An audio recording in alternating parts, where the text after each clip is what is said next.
الحمد لله نحمده ونستعينه ونستغفره ونؤمن به ونتوكل عليه ونعوذ بالله من شرور أنفسنا ومن سيئات أعمالنا من يهده الله فلا مضل له ومن يضلله فلا هادي له ونشهد أن لا إله إلا الله وحده لا شريك له ونشهد أن سيدنا وسندنا وحبيبنا ومولانا محمدا عبده ورسوله أرسله بالحق بشيرا ونذيرا وداعيا إلى الله بإذنه وسراجا منيرا أما بعد فقد قال الله تعالى في كلامه المجيد والفرقان الحميد أعوذ بالله من الشيطان الرجيم بسم الله الرحمن الرحيم يهب لمن يشاء إناثا ويهب لمن يشاء الذكور أو يزوجهم ذكرانا وإناثا ويجعل من يشاء عقيما صدقت يا رب العالمين بارك الله لنا ولكم في القرآن العظيم ونفعنا وإياكم بالآيات والذكر الحكيم وقال تعالى في شان حبيبه آمرا ومخبرا إن الله وملائكته يصلون على النبي يا أيها الذين آمنوا صلوا عليه وسلموا تسليما صلى الله على سيدنا ومولانا محمد وعلى آله وأصحابه وسلم صلى الله على سيدنا ومولانا محمد وعلى آله وأصحابه وسلم অধ্যক্ষার আয়োজিত সিলেটের ঐতিহ্যবাহী দ্বীনি শিক্ষা প্রতিষ্ঠান মাদ্রাসা ইমদাদুল উলুম সরারফার মাদ্রাসার বার্ষিক ইসলামী মহাসম্মেলনের সম্মানিত শ্রদ্ধাভাজন সভাপতি আলহাজ সিরাজুল ইসলাম শামীম সাহেব, এছাড়া উপস্থিত রয়েছেন জাতির কর্ণধার উম্মতের রাহবার মুআজ্জাজ মুকাররম উলামায়ে কেরাম। আমার সামনে উপস্থিত রয়েছেন ইসলাম প্রিয়, কোরআন প্রিয়, নবীর সৈনিক মুসলমান ভাইয়েরা, পর্দার আড়ালে অবস্থানরত অবলা সবলা শরীফা শ্রদ্ধেয় আমার মা ও বোনেরা, সর্বপ্রথম মহান মুনিবের দরবারে অন্তরের অন্তঃস্থল থেকে কালিমাতে শুকর আদায় করি যে আল্লাহ রাব্বুল আলামিন আপনাকে আমাকে আমলের পরে আমল। আজ হলো জুমার দিন, কিছুক্ষণ আগে আমরা জুমার নামাজ আদায় করেছি। এক আমলের পরে আরেকটি আমলের মধ্যে আল্লাহ তাআলা আমাদেরকে বসার তৌফিক দিয়েছেন। এই জন্য সকলেই অন্তরের অন্তঃস্থল থেকে জোরে সোরে আওয়াজ দিয়ে আল্লাহ পাকের কাছে কালিমাতে শুকর আদায় করে সকলে বলি আলহামদুলিল্লাহ। আর একটু জোরে বলি আলহামদুলিল্লাহ। মুআজ্জাজ হাজিরিন, ভারাক্রান্ত হৃদয় নিয়ে আপনাদেরকে একটি কথা বলতে হচ্ছে। বিগত বছর আমাদের মাহফিলে দীর্ঘদিন যাবত যিনি সভাপতি ছিলেন, আমাদের সরারফার মাদ্রাসার সভাপতি এবং মসজিদের মুতাওয়াল্লি আলহাজ বদরুদ্দিন আহমদ কামরান সাহেব আজকের এই মাহফিলের সভাপতি নাই। তিনি প্রাণঘাতী করোনা ভাইরাসের কারণে দুনিয়া থেকে বিদায় নিয়ে গেছেন। তিনি সহ যাদের পরিশ্রমে এই সরারফার মাদ্রাসা পরিচালিত হচ্ছে, অতীতে হয়েছে, যাদের বুদ্ধি পরিশ্রমের বিনিময়ে এই মাদ্রাসা পরিচালিত হচ্ছে, যারা কবরবাসী হয়ে গেছেন, আল্লাহ তাআলা যাতে এই মাহফিলের উসিলা করে তাদের কবরের আযাবকে মাফ করে দেন, সকলে বলেন আমিন। এবং যারা এই মাহফিল বর্তমানে সুস্থ শরীর নিয়ে আছেন, আমাদের বর্তমান সভাপতি সাহেব সহ মাদ্রাসার কেশিয়ার সাহেব, সেক্রেটারি সাহেব, আল্লাহ যেন সকলকে সুস্থতার সাথে এই মাদ্রাসার খেদমত করার তৌফিক দান করেন, সকলে বলেন আমিন। আমাদের এই মাহফিলে দূর দূরান্ত থেকে বিজ্ঞ দক্ষ উলামায়ে কেরামগণ আসবেন। মূল আলোচনা আমরা ওনাদের থেকে শুনব। আমাদের নিজেদের এই প্রতিষ্ঠান, সেই হিসাবে পবিত্র কোরআনে কারিম থেকে ছোট্ট একটি আয়াতে কারিমা তেলাওয়াত করেছি। আয়াতকে সামনে রেখে খুবই অল্প সময় আপনাদের সামনে কিছু আলোচনা করার জন্য চেষ্টা করব। আল্লাহ তাআলা আপনাকে আমাকে এই আলোচনা শ্রবণ করার এবং বলার তৌফিক দান করুন। ওমা তৌফিক ইল্লা বিল্লাহ। আপনারা অবগত আছেন, এখন বিভিন্ন পত্র পত্রিকায় প্রকাশ হয় যে সমস্ত নিউজগুলো জাহেলিয়াতের সময় প্রকাশ হইতো না। কেমন নিউজ? জাহেলিয়াতের সময়, অজ্ঞতা বর্বরতার সময় এমন খবর পাওয়া যায় না যে সন্তানরা বাবাকে হত্যা করেছে। জাহেলিয়াতের সময় সন্তান তার মাকে হত্যা করেছে, বাবাকে হত্যা করেছে, এই রকমের ইতিহাস পাওয়া যায় না।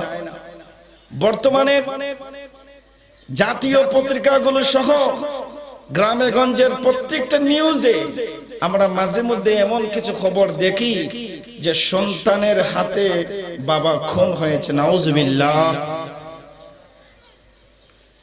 এমন একটি সময় আমরা বিরাজ করতেছে, যে সময় মানবতা বিপন্ন, মানুষ মানুষের সাথে আন্তরিকতার সুসম্পর্ক, আন্তরিক সম্পর্কের জায়গায় ফাটল, বিচ্ছিন্নতা আজ আমাদের মাঝে। গত কয়েক বছর আগে একটি মেয়ে, ঐশী নামে একটি মেয়ে, তার বাবা হলো পুলিশ ইন্সপেক্টর, সেই বাবাকে নিজ হাতে কুপিয়ে কুপিয়ে হত্যা করেছে, তার মা সহ। আপনাদেরকে আমি প্রশ্ন করি, পৃথিবীর এমন কোন মা বাবা আছে যে মা বাবা তাদের সন্তান থেকে নির্যাতিত হইতে চায়? এমন কোন মা বাবা আছে যে তার সন্তান থেকে নির্যাতিত হবে? ও মুসলমান ভাইরা, তাহলে বোঝা যায় বর্তমান সময়ে মা বাবা সন্তানদের থেকে নির্যাতিত, আবার অনেক মা বাবা তাদের সন্তানকে সঠিকভাবে পরিচালনা করে না। সন্তানরা যদি, মা বাবা সঠিকভাবে যদি সন্তানদেরকে পরিচালনা করে, তাহলে আজকের এই সরারফার মাদ্রাসার মাহফিল থেকে আমি এই কথা আল্লাহর উপর বিশ্বাস রেখে বলতে পারি যে মা বাবা তার সন্তানদেরকে সঠিকভাবে লালন পালন করবে, প্রয়োজনীয় দ্বীনি শিক্ষা দিবে, এই সন্তানগুলো তার মা বাবাকে অত্যাচার করা তো দূরের কথা, এই সন্তানগুলো মা বাবার নাজাতের ফয়সালা হয়ে যাবে। সুবহানাল্লাহ। তাহলে সন্তানরা কিভাবে লালন পালন আপনারা করবেন আপনাদের সন্তানকে, ইসলাম কি বলে, এই বিষয় নিয়ে আমার আলোচনা। আল্লাহ রাব্বুল আলামিন পবিত্র কোরআনে কারিমের মধ্যে ঘোষণা করেন, দুনিয়ার মানুষেরা শোনো, ইয়াহাবু লিমান ইয়াশাউ ইনাসা ওয়া ইয়াহাবু লিমান ইয়াশাউ যুকুর আও ইউযাওবিজুহুম যুকরানা ওয়া ইনাসা। আল্লাহ রাব্বুল আলামিন तमाम পৃথিবীর মা বাবাকে লক্ষ্য করে বলেন, ও মা বাবারা শোনো, আমি আল্লাহ রাব্বুল আলামিন সন্তান দেওয়ার মালিক। সন্তান দেওয়ার মালিক হলেন কে? আওয়াজ দিয়ে বলুন, সন্তান দেওয়ার মালিক হলেন কে? আল্লাহ হলেন সন্তান দেওয়ার মালিক। আল্লাহ রাব্বুল আলামিন বলেন, আমি যাকে খুশি কন্যা সন্তান দান করি, যাকে খুশি আমি ছেলে দেই, যাকে খুশি আমি ছেলেও দেই মেয়েও দেই, যাকে খুশি আমি কন্যা সন্তানও দেই না ছেলেও দেই না। অর্থাৎ তাদেরকে বান্দা মহিলা বলে তাদের সন্তান হয় না। তাহলে আল্লাহ রাব্বুল আলামিন হলেন সন্তান দেওয়ার মালিক। আপনি যদি আপনার সন্তানকে সুসন্তান বানাইতে চান, তাহলে এক নাম্বার হলো সন্তান চাইতে হবে আল্লাহর কাছে, কারণ আল্লাহ হলেন সন্তান দেওয়ার মালিক। আমাদের সমাজে অনেক বাবা মা পাওয়া যায় সন্তান হয় না, সন্তানের জন্য আফসোস করে। আরে ভাই, সন্তান তো নিজে যতই শক্তি যতই প্রসেসিং করেন না কেন, আল্লাহ যদি আপনাকে সন্তান না দেন, আপনি কোনোদিন সন্তানের মুখ দেখতে পারবেন না। এই জন্য আল্লাহ বলেন, দুনিয়ার মানুষেরা রে, আমি আল্লাহ তোমাদেরকে সন্তান দিয়েছি, এই সন্তানদেরকে তোমরা মন মতো চালাইলে হবে না। সন্তান যেই রকম ইচ্ছা সেই রকম চলবে, যেভাবে খুশি সেইভাবে চলবে, তা হতে পারে না। কারণ এই সন্তান হলো আল্লাহ রাব্বুল আলামিনের পক্ষ থেকে মা বাবার কাছে একটা আমানত। সন্তান হলো মা বাবার পক্ষ থেকে, আল্লাহ তাআলার পক্ষ থেকে মা বাবার উপরে একটা আমানত। এই জন্য এই সন্তানকে লালন পালন করতে হবে আল্লাহ রাব্বুল আলামিনের নির্দেশ অনুযায়ী। আল্লাহ রাব্বুল আলামিনের নির্দেশ অনুযায়ী যদি আপনার সন্তানকে লালন পালন করেন, তাহলে এই সন্তানটা হবে নেককার সন্তান, সুসন্তান। এই সন্তান হবে সুসন্তান। একটা সুসন্তান শুধু একটা মা বাবার আনন্দের বিষয় নয়, একটা সুসন্তান শুধু একটা এলাকার আনন্দের বিষয় নয়, একটি সুসন্তান হলো একটা দেশের সম্পদ। জোরে বলেন ঠিক কিনা? একটি সুসন্তান হলো একটা দেশের সম্পদ, সমাজের সম্পদ। আর একটা কুসন্তান, মনে করেন চোর ডাকাত সন্ত্রাস ইফতিজার দর্শনকারী যদি কেউ হয়, কেউ যদি আপনাকে বলে এই দর্শনকারীকে চিনেননি, আপনি যতই চিনেন না কেন তারপরেও বলবেন আমি তো চিনি না, কারণ মাথাটা আপনার ওই দর্শনকারীর অপমান বেজ্জতির কারণে আপনি তার পরিচয়টা লুকায়া রাখেন। ও মুসলমান ভাইরা, সুসন্তান যদি আপনি আল্লাহ রাব্বুল আলামিনের কাছে সুসন্তান যদি চান, তাহলে এই সুসন্তানটাকে আল্লাহ এবং আল্লাহ রাসূলের নীতি অনুযায়ী চাইতে হবে, করতে হবে। আল্লাহ আল্লাহর নীতির বাইরে গেলে সুসন্তান বানাইতে পারবেন না। এই জন্য এক নাম্বার হলো আল্লাহর কাছে সন্তান চাওয়া। কার কাছে সন্তান চাওয়া? আল্লাহর কাছে। মাজারে গেলে গাজা পাওয়া যায়, আল্লাহকে পাওয়া যায় না। অনেকেই মাজারে মাজারে গিয়ে সন্তান চায়, গরু নিয়ে, খাসি নিয়ে, উট দুম্বা বিভিন্ন জিনিস নিয়ে মাজারে যায় বাবার কাছে সন্তানের জন্য। মাজারে গেলে গাজা পাওয়া যায়, সন্তান পাওয়া যায় না। মসজিদে গেলে আল্লাহকে পাওয়া যায়, গাজা পাওয়া যায় না। জোরে বলেন ঠিক কিনা? এই জন্য সন্তান চাইতে হবে মাজারে নাকি আল্লাহর কাছে? আল্লাহর কাছে সন্তান চাইতে হবে। চাওয়া চাওয়া হতে হবে নবীদের মতো, চাওয়া চাওয়া হতে হবে নবীদের মতো। ইব্রাহিম আলাইহিস সালাতু ওয়াস সালাম 85 বছর হয়ে গেছে, সন্তান হয় না। মনের মধ্যে বড় আফসোস, অনেক দেখি বাবা হয় কিন্তু আমি বাবা হতে পারলাম না। ইব্রাহিম আলাইহিস সালাম আল্লাহর কাছে আবেদন করেন, প্রভু রব্বি হাবলি মিনাস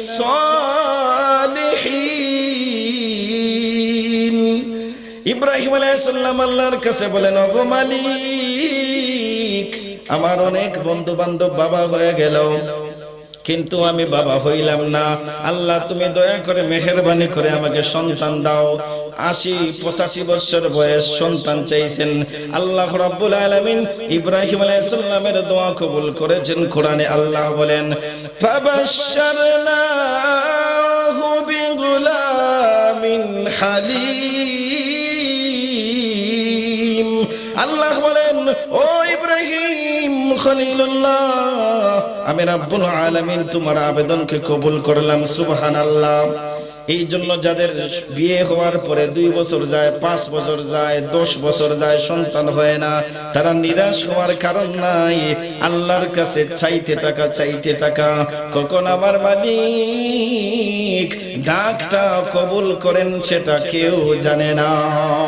এই জন্য 1 নম্বরে সন্তান চাইতে হবে আল্লাহর কাছে।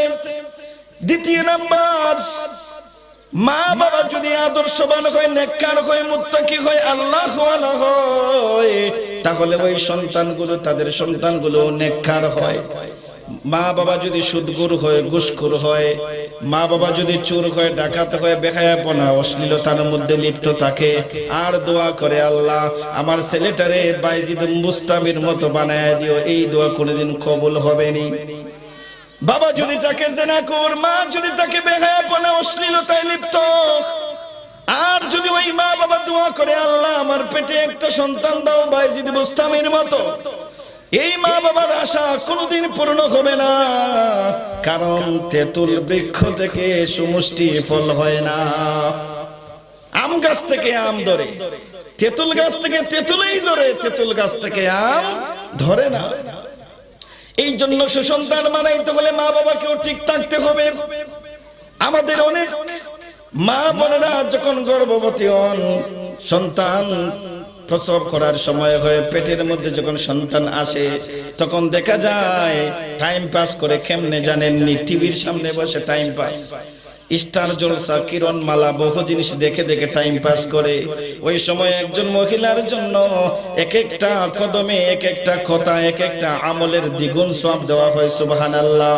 কোন মায়ের গর্ভে যখন সন্তান চলে আসে, ওই সন্তান মায়ের গর্ভে আসার কারণে এক একটা আমলের বিনিময়ে ডাবল দেওয়া হয়, ডাবল সওয়াব। সুবহানাল্লাহ। কিন্তু আমার মা বোনেরা উদাসীন হয়ে অবহেলায় গাফলতির মধ্যে পড়ে টিভির সামনে সময় কাটায়। এই জন্য এই মার থেকে যে সন্তান দুনিয়ার মধ্যে আসে, এই সন্তানটা আব্বা আম্মা চিনার আগে চিনে মোবাইল ফোন। কি চিনে? মোবাইল ফোন চিনে। এই আল্লাহ আল্লাহ জিকির করলে কান্না বন্ধ হয় না, আল্লাহ আল্লাহ জিকির করলে কান্না বন্ধ হয় না, মোবাইলের গানটা শোনায় দিলে কান্না বন্ধ হয়। এই রকমের অবস্থা আমাদের সমাজে আছে না নাই? ও মুসলমান ভাইরা, এই জন্য মা বাবা যদি সঠিক হয়, তাহলে সন্তানও সঠিক হবে। সহিহ বুখারী শরীফের হাদিস, আল্লাহর নবী বিশ্ব নবী রাহমাতুল লিল আলামিন বলেন, কুল্লু মা মিন মাউলুদিন ইউলাদু আলাল ফিতরাতি, মা মিন মাউলুদিন ইল্লা ইউলাদু আলাল ফিতরাতি, ফাআবাওয়াহু ইয়াউমিদানিহি আও ইউনাসসিরানিহি আও ইউমাজ্জিসানিহি। আল্লাহর নবী বিশ্ব নবী রাহমাতুল লিল আলামিন বলেন, প্রত্যেকটা নবজাতক শিশু দুনিয়ার মধ্যে আসার সময় ইসলাম গ্রহণের যোগ্যতা নিয়ে পৃথিবীর মধ্যে আসে। নিষ্পাপ মাসুম বেগুনাহ হয়ে পৃথিবীর মধ্যে আগমন করে, কিন্তু তার মা বাবার বদ আখলাকের কারণে, মা বাবার খারাপের কারণে, মা বাবার গুনাহ নাফরমানের কারণে সন্তানটাও নাফরমান হয়ে যায়। তাহলে বোঝা যায় মা বাবা যদি আল্লাহওয়ালা হয়, সন্তানও আল্লাহওয়ালা হবে। মা বাবা যদি নেককার হয়, সন্তানও নেককার হবে। আব্দুল কাদের জিলানী রহমতুল্লাহি আলাইহি নাম শুনেছেন?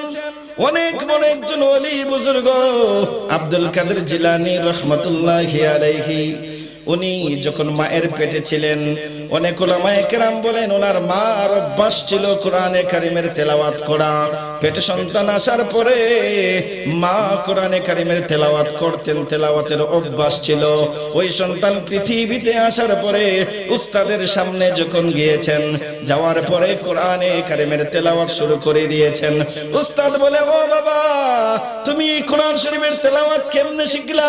অন্য ছেলেদেরকে বারবার বলতে হয়, মুখস্থ হয় না, কিন্তু তোমাকে বলার পর দেখে যত তাড়াতাড়ি পারো তুমি শুনাইয়া দিতেছ। তখন এই সন্তানের উস্তাদ খোঁজ খবর নিয়ে দেখে ওই মা বাবা বড় আমলদার ছিল, আল্লাহওয়ালা ছিল। এর মা একজন কোরআনে হাফেজা ছিলেন, একজন মহিলা। ওই সন্তান পেটে আসার পরে উনি যখন তেলাওয়াত করতেন, এই তেলাওয়াতের একটা প্রভাবটা তার সন্তানের মাঝে পড়তো। এই জন্য এই সন্তান পৃথিবীতে আসার পরে আল্লাহর কালাম কোরআন শরীফ মুখস্থ করতে দেরি হয় না। নিজামউদ্দিন আউলিয়া রহমাতুল্লাহি আলাইহির অনেকটা ঘটনা পাওয়া যায়। উনি সৈয়দ বংশের মানুষ, হযরত হুসাইন রাদিয়াল্লাহু তাআলা আনহুর বংশধর। নিজামউদ্দিন আউলিয়া রাহমাতুল্লাহি আলাইহির জীবনের মধ্যে লেখে, ওনার জীবনের মধ্যে পাওয়া যায়, নিজামউদ্দিন আউলিয়া রাহমাতুল্লাহি আলাইহি নিজেই বলেন, আমার বাবা, আমি ছোটকালে 7 বছর বয়সে আমার বাবা দুনিয়া থেকে বিদায় নিয়ে গেছেন। আর আমার মা আমাকে একজন বড় বুজুর্গের সোহবতের মধ্যে রেখে দিয়েছেন।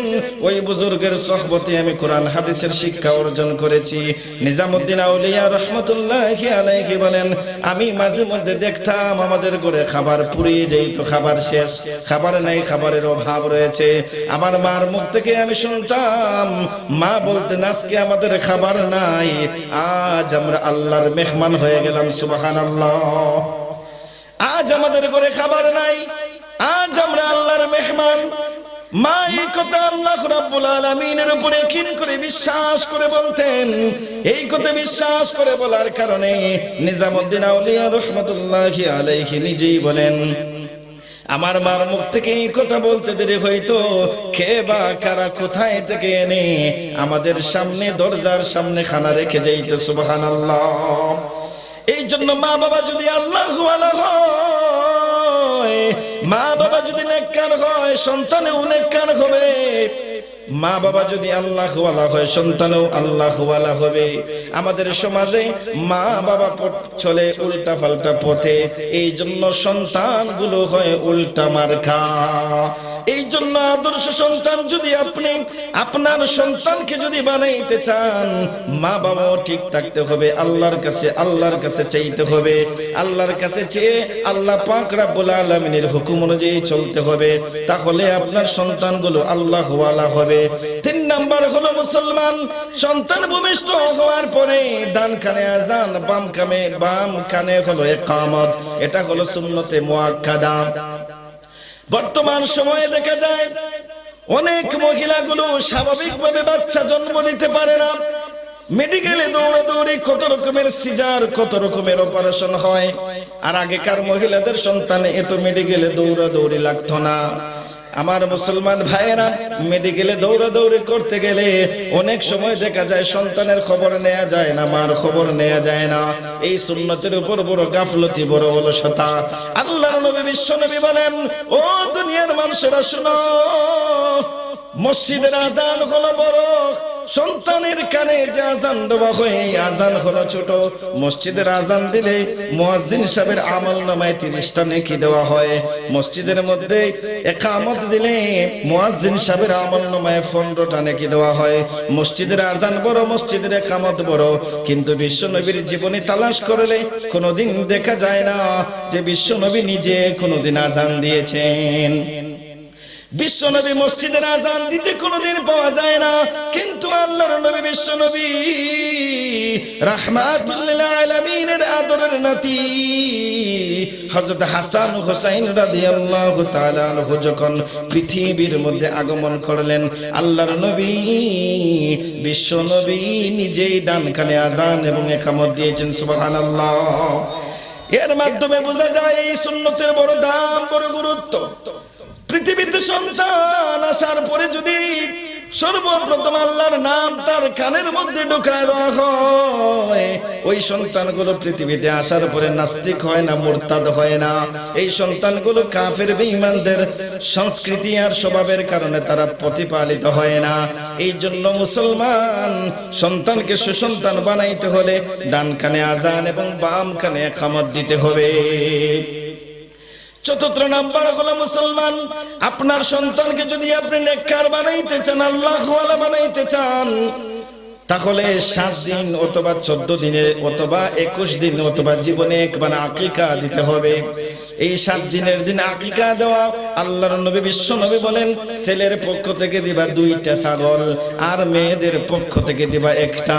এই আকিকার উদ্দেশ্য হলো আল্লাহ রাব্বুল আলামিনের পক্ষ থেকে তোমাকে সন্তান হাদিয়া দেওয়া হয়েছে, উপটকন পাঠানো হয়েছে, উপহার দেওয়া হয়েছে। আল্লাহ তাআলা যে তোমাকে সন্তান দিলেন, এই সন্তানের শুকরিয়া তান তুমি আকিকা করো, এই সন্তানের শুকরিয়া তান তুমি আকিকা করো। এর আরেকটা উদ্দেশ্য, পৃথিবীর মধ্যে মানুষ চলতে গেলে বিপদ আপদ আসে, এই বিপদ, এই সুখ, এই শান্তি, এই অশান্তি, ভ্যারাইটিস সবকিছু আক্রমণ করে। পৃথিবীতে এই সন্তানগুলো আসার পরে তাদের উপরে বিপদ আসতে পারে, দুঃখ আসতে পারে। আপনি যদি এই সন্তানগুলোর সঠিকভাবে আকিকা করেন, এই আকিকার মাধ্যমে আল্লাহ রাব্বুল আলামিন এই সন্তানদেরকে বিপদ আপদ থেকে মুক্তি দান করবেন। সুবহানাল্লাহ। এই জন্য আপনার সন্তানকে যদি আপনি নেককার বানাইতে চান, আল্লাহওয়ালা বানাইতে চান, আদর্শবান বানাইতে চান, তাহলে ওই সন্তানগুলোর আকিকা করতে হবে।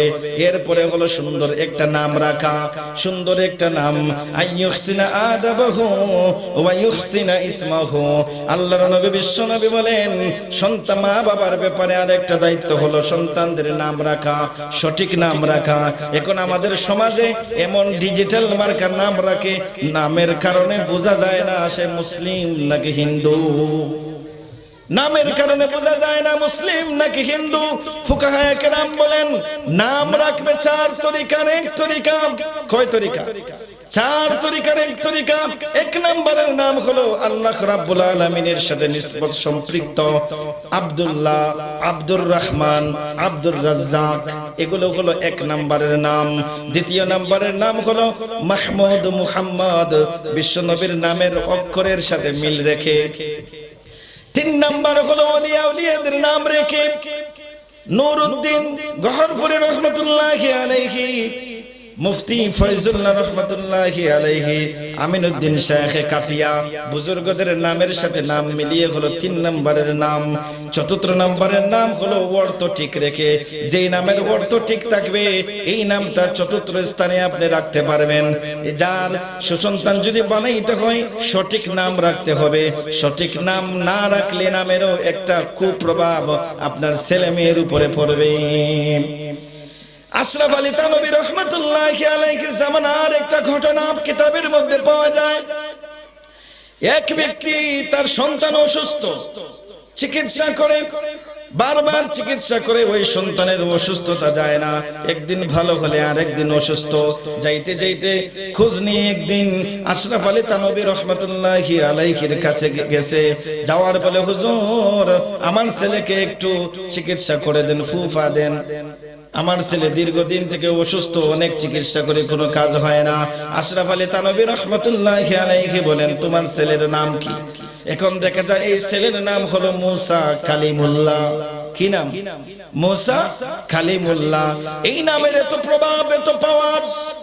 মুসা কালিমুল্লাহ বনি ইসরাইলের নবী, অবুঝ শিশু থাকা অবস্থায় ফেরাউন একটু আদর করার জন্য খুলে নিয়েছিল। ফেরাউনের গালের মধ্যে থাপ্পড় দিয়ে দিয়েছে মুসা কালিমুল্লাহ। এমন পাওয়ার এই নামের মধ্যে, এত শক্তি এই নামের মধ্যে, এই নামের প্রভাবটা সব শিশু সহ্য করতে পারে না। এই জন্য আশরাফ আলী থানভী রহমাতুল্লাহি আলাইহি বললেন তোমার ছেলের নাম রাখছো মুসা কালিমুল্লাহ, আজকে থেকে তোমার ছেলের নাম হলো মুসা সালিমুল্লাহ। মুসা সালিমুল্লাহ। সালিমুল্লাহ মানে হলো শান্তি, প্রশান্তি, আরাম, কষ্ট ছাড়া মুক্তি। এই সন্তানের নামটা শুধু পরিবর্তন করে দিয়েছে। বাড়িতে আসার পরে কয়েকদিন গেল, এখন দেখা যায় ওই সন্তান সুস্থ, কোনো অসুবিধা নাই। এখন ওই সন্তানের মা একটু চিন্তিত হয়ে গেল, কত ডাক্তারের কাছে গেলাম, সন্তানের জন্য কত টাকা খরচ করলাম, কিন্তু ভালো হইল না। স্বামীকে বলতেছে হুজুরের জন্য একটু নাস্তা নিয়ে যাও। গিয়ে বলো হুজুর কি এমন চিকিৎসা করলেন, ঔষধ ছাড়া আমার সন্তানটা ভালো হয়ে গেছে, ঔষধ ছাড়া ভালো হয়ে গেছে। ওই সন্তানের বাবা আশরাফ আলী থানভী রাহমাতুল্লাহি আলাইহির কাছে গেল, হুজুর ইনফেকশন নাই, স্লিপ নাই, এমনি দেখি আমার ছেলে ভালো হয়ে গেছে। আশরাফ আলী থানভী রাহমাতুল্লাহি আলাইহি বলেন, তোমার ছেলের নামটা আমি পরিবর্তন করে দিয়েছি, তাহলে বোঝা যায় নামের প্রভাবটা ছেলে মেয়ের উপরে পড়ে। আপনার সন্তানকে সুসন্তান বানাইতে হলে আরেকটা কৌশল হলো, আরেকটা পলিসি হলো, আল্লাহর নবী বলেন আইয়ুহসিনা আদাবাহু, আপনার সন্তানকে যদি আপনি নেককার বানাইতে চান তাহলে তাকে আদব শিক্ষা দিন। আদবের ব্যাখ্যা কি? আদবের ব্যাখ্যা হলো, অন্য হাদিসের মধ্যে আমার নবী বিশ্ব নবী বলেন, মুরু আওলাদাকুম বিসসালাতি ওয়া হুম আবনাউ সাবঈ সিনিনা ওয়াদরিবুহুম আলাইহা ওয়া হুম আবনাউ আশরিন। আল্লাহর নবী বিশ্ব নবী বলেন, তোমার এই সন্তানকে আদব শিক্ষা কেমনে দিবা? তোমার সন্তানের বয়স যখন 7 বছর হবে তখন তোমার সন্তানকে তুমি নামাজ শিক্ষা দিবে। কি শিক্ষা? নামাজ শিক্ষা দিবেন। 10 বছর বয়স হয়ে গেছে, এই সন্তান যদি নামাজ না পড়ে তাহলে এই সন্তানকে প্রহার করবে, আঘাত করবে, শাসন করবে। শাসন করার পরে তাকে নামাজি বানাবে। বড় আফসোসের সাথে বলতে হয়, অপ্রিয় হলেও সত্য, আমাদের দেশের অনেক মা বাবারা নামাজের দ্বারে কাছে নাই। মা বাবা নিজেই নামাজ পড়ে না, সন্তানকে কেমনে নামাজের কথা বলবে? ও মুসলমান, নামাজ হলো এমন একটা ইবাদত, যে ইবাদতটা আল্লাহ রাব্বুল আলামিন যে ইবাদতের ফয়সালা করেছেন আসমানের মধ্যে। যাকাতের বিধান, হজের বিধান, সদকার বিধান, রোজার বিধান সবগুলো এসেছে জমিনের মধ্যে। নামাজের বিধানটা আল্লাহ রাব্বুল আলামিন বিশ্ব নবীকে মহব্বত করে নিয়ে মেরাজের রজনীতে আসমানে নিয়ে ফয়সালা করে উম্মতে মুহাম্মাদের জন্য হাদিয়া দিয়েছেন। যার এই নামাজ ঠিক হবে তার সবগুলো হবে ঠিক। এই নামাজ হলো বেহেশতের চাবি। চাবি ছাড়া যেমনি তালা খোলা যায় না, নামাজ ছাড়াও বেহেশতে প্রবেশ করা যাবে না। আর একটু ব্যাখ্যা বুঝিয়ে বলি, ও মুসলমান, আপনার সন্তানকে আপনি আদব শিক্ষা দিবেন। 7 বছর বয়সে নামাজ শিক্ষা দিবেন। নামাজ শিক্ষা করতে হলে কোরআন শরীফের দরকার আছে না নাই? নামাজ পড়তে হলে কোরআন শরীফ পড়ার প্রয়োজন আছে। সূরা ফাতিহা না জানলে নামাজ হবে না। সূরা ফাতিহা না জানলে কোরআন, রুকু, তাসবিহ, সিজদা এগুলোর নিয়ম কানুন না জানলে তো আপনার সন্তানকে আপনি নামাজি বানাইতে পারবেন না। এই জন্য আল্লাহর নবী বিশ্ব নবী বলেন, ও দুনিয়ার মা বাবারা, তোমরা যদি তোমাদের সন্তানকে আল্লাহওয়ালা বানাইতে চাও তাহলে তলাবুল ইলমি ফারিদাতুন আলা কুল্লি মুসলিমিন, তাহলে তোমরা প্রত্যেক নরনারীর উপরে কোরআন শিক্ষা, দ্বীনি শিক্ষা করা হলো তোমাদের ফরজ। ও মা বাবারা শুনে রাখো, তোমার সন্তানকে তুমি বিশ্বের সবচেয়ে বড় ডাক্তার বানাইতে চাও, পুলিশ বানাইতে চাও, আইনজীবী বানাইতে চাও, যা কিছু তুমি বানাইতে চাও পারবা, কোনো অসুবিধা নাই। কিন্তু প্রাথমিকভাবে তোমার সন্তানকে কোরআন হাদিসের শিক্ষা দেওয়াটা হলো মা বাবার উপরে ফরজ। মা বাবা সন্তানের জন্য বাড়ি বানায়, গাড়ি বানায়, টাকা পয়সার পাহাড় করে ফেলে, কিন্তু ওই সন্তানকে দ্বীনি শিক্ষা দিতে চায় না। মসজিদের সাথে সম্পৃক্ত নাই, মাদ্রাসার সাথে সম্পৃক্ত নাই। এই জন্য এই সন্তানগুলো বড় হয়ে মা বাবাকে কই পাঠায় জানেননি? ওই সন্তানগুলো যার ভিতরে ধর্ম নাই, কর্ম নাই, আল্লাহ নাই, রাসূল নাই, ওই সন্তানগুলো তার মা বাবারে বৃদ্ধাশ্রমে পাঠায়, ঠিক কিনা? এই জন্য সন্তান যদি আল্লাহ ওয়ালা বানাইতে চান, দ্বীনি শিক্ষা দিতে হবে। দ্বীনি শিক্ষা দিতে হবে। এই দ্বীনি শিক্ষার বড় ফজিলত। কোন সন্তান যদি বিসমিল্লাহির রহমানির রহিম পড়ে, ওই বিসমিল্লাহ বলার কারণে ওই সন্তানের মা বাবা কবরে থাকলে আল্লাহ রাব্বুল আলামিন ওই সন্তানের মা বাবার কবরের আযাবকে মাফ করে দেন। তাহলে আদর্শ সন্তান যদি আপনার সন্তানকে বানাইতে চান, আল্লাহ আল্লাহ রাসূলের নীতি অনুযায়ী চলতে হবে। আল্লাহ পাক রব্বুল আলামিন অল্প সময়ে আমাকে যতটুকু বলার তৌফিক দিলেন, এর উপরে আমল করার তৌফিক দান করুন। সকলে বলেন আমিন। আসসালামু আলাইকুম ওয়া রাহমাতুল্লাহ।